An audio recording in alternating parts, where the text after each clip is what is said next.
अस्सलाम वालेकुम।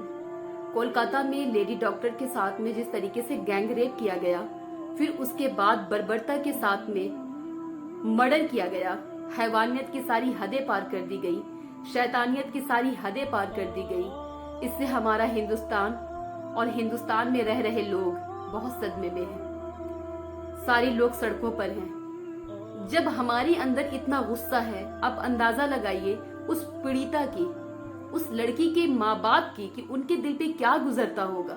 वो एक अपने माँ बाप की एक इकलौते चिराग थी।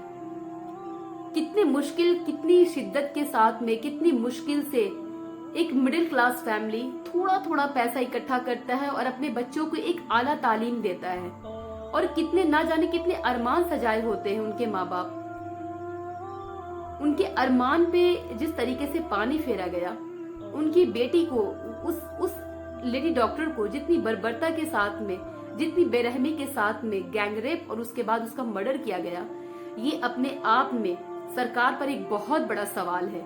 और सवाल करना भी जायज बनता है, जायज है सवाल करना, क्योंकि 3 साल की बच्ची भी इस मुल्क में महफूज नहीं और 31 साल की एक लेडी पावरफुल डॉक्टर भी महफूज नहीं। तो फिर हमारे देश में बेटियां पढ़ेंगी कैसे?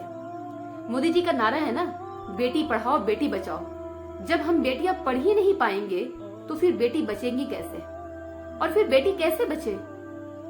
जब बेटियां स्कूल में तालीम हासिल करने जाती हैं, एक नर्सरी और LKG UKG की जब बच्ची जब स्कूल बस में बैठती है तो वो बस ड्राइवर से महफूज नहीं, वहां पर भी कुछ भेड़िए ताक लगाए बैठे होते हैं। किसी तरीके से अगर कोई लड़की, इस देश की बेटी अगर आला तालीम हासिल कर लेती है, एक अच्छी एजुकेशन हासिल कर भी लेती है, लेकिन वो अपने वर्क प्लेस में महफूज नहीं, अगर वर्क प्लेस उसका सही है, तो फिर वो जब जिस सड़क से आ रही होती है ना, उस सड़क पे कुछ भेड़िए ताक लगाए बैठे होते हैं। तो इन सब के पीछे वजह क्या है? इन सब के पीछे वजह सिर्फ और सिर्फ एक है कि हमारे हिंदुस्तान का कानून बहुत कमजोर है। इस देश में कानून चाहिए सऊदी अरेबिया की तरह, जहां पर रेप के बाद कोई गुंजाइश ही नहीं, सिर्फ प्रूफ मिलना चाहिए।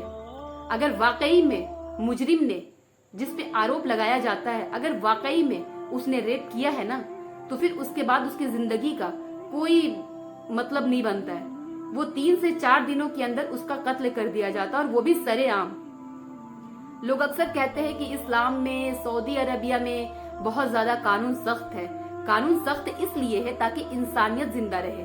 हमारे देश का कानून इतना कमजोर है, इतना कमजोर है कि इस कानून के कमजोर होने की वजह से ना जाने कितनी ऐसे शैतान को ताकत मिलती है कि वो गलत काम करे, और इन सब का खामियाजा हम बेटियों को भुगतना पड़ता है।